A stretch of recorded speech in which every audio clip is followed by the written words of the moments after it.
A paz do Senhor Jesus, no devocional diário de hoje nós vamos falar sobre um texto que está no livro do Êxodo, capítulo 2.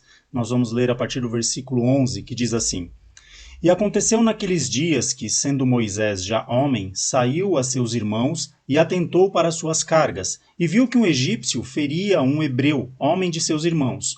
E olhou a um e ao outro lado, e vendo que não havia ninguém ali, matou ao egípcio e o escondeu na areia. E tornou a sair no dia seguinte, e eis que dois homens hebreus contendiam, e disse ao injusto: Por que feres ao teu próximo?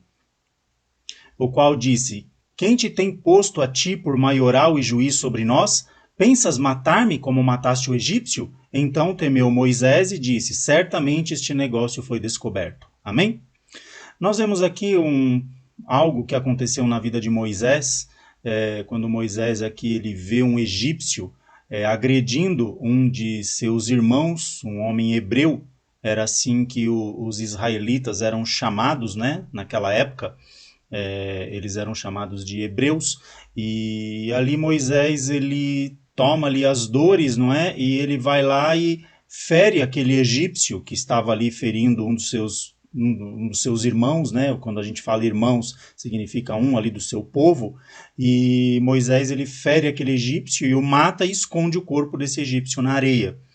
E veja que depois disso, Moisés ele vê que dois homens ali estavam contendendo, e esses dois homens eram hebreus, eram ali do seu povo, né? E eles falam, Moisés interfere na história e eles falam: por que você está interferindo na história? Quem que te colocou como juiz sobre nós? E ali aqueles homens falam: vai matar também a nós como matou aquele egípcio? E Moisés, vendo que eles haviam descoberto, ele fugiu dali temendo que Faraó se vingasse dele. Veja que aqui é uma situação interessante, porque Moisés havia matado um egípcio que agredia um hebreu, e depois ele vê dois hebreus brigando entre si, e ele vai querer interferir para defender o que estava ali correto, né? E eles se indignam contra Moisés, né? Dizendo: você também vem interferir aqui? Quem que te colocou sobre juiz? Vai matar a gente também? Quer dizer, não era para esses homens estarem ali defendendo a Moisés por ele ter ajudado um de seus irmãos, mas não foi bem assim. Por quê? Porque a história de Moisés nos mostra que Moisés, apesar dele vir da sua origem, vir do povo hebreu, Moisés ele teve ali o seu nascimento, né?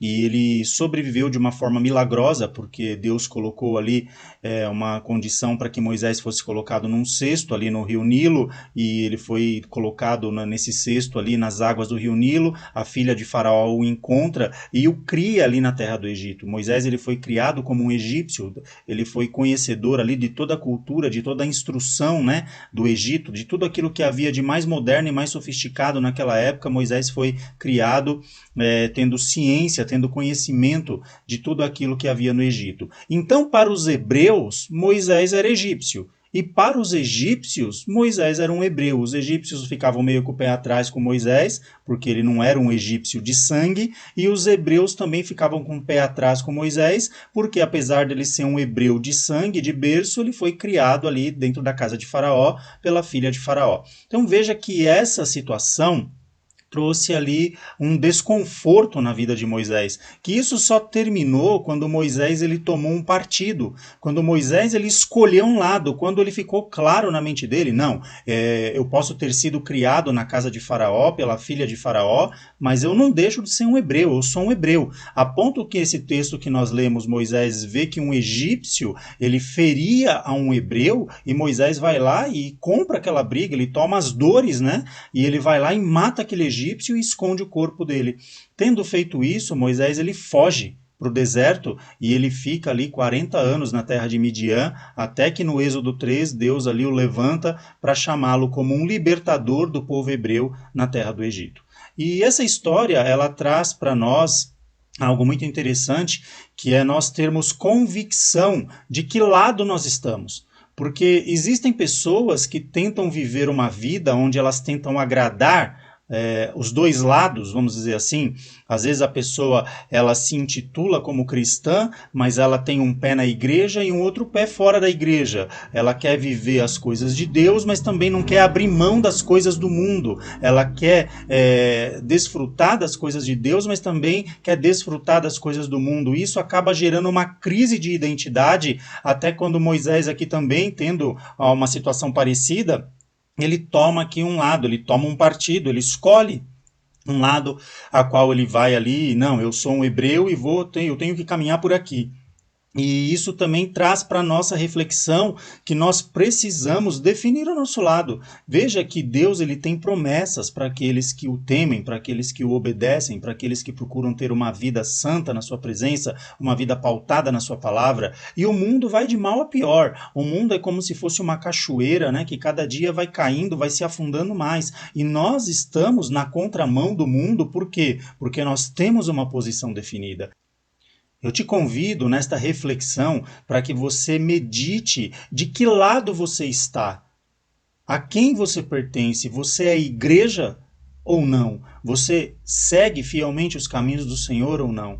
Porque veja que depois que Moisés ele opta por um lado, que ele fica ali, não, eu sou hebreu, eu vou defender a causa do meu povo, né, dos meus irmãos, e Deus vai lá e o honra, Deus o levanta como um libertador ali na terra do Egito, e todos nós conhecemos a história de Moisés e os grandes feitos que Deus fez, né, que Deus realizou através da vida de Moisés. Então eu quero te convidar nesta reflexão para que você também possa provar da experiência de ter o seu lado definido. Não, eu quero ser um crente de verdade, eu quero ser um cristão verdadeiro, eu quero estar na casa do Senhor, eu vou abrir mão daquilo que é passageiro, daquilo que dura um curto período de tempo por coisas que têm os seus valores eternos, né? Uma vida na presença de Deus nos gera recompensas, né, eternas, um galardão para toda a eternidade. Então tenha sua posição definida, chega de viver com um pé na igreja e um pé no mundo, chega de viver sem saber ao certo, hoje eu sou crente, amanhã eu não sou. Não, trace um objetivo para a sua vida, tome uma decisão, tenha uma postura firme na presença de Deus, que Deus vai te honrar por essa sua decisão. Amém? Vamos orar? Pai, em nome de Jesus, nós te agradecemos, Senhor, por essa reflexão. Somos gratos a Ti, Senhor, pela Tua palavra que nos ensina, que nos instrui, que nos exorta, Senhor, quando precisamos ser exortados, nos corrige e nos mostra o caminho correto. Nos ajuda para que, pelo poder do Teu Espírito e pelo poder da Tua palavra, vidas possam ser alcançadas, Senhor, e despertadas para esse propósito verdadeiro e genuíno de Te servir com sinceridade e fidelidade. Ajuda, dá graça, abençoa, completa a Tua obra e que tudo seja para a honra e glória do Teu nome. Assim nós oramos e já te agradecemos no nome santo de Jesus. Amém. Deus te abençoe e que você tenha um dia abençoado na presença do Senhor.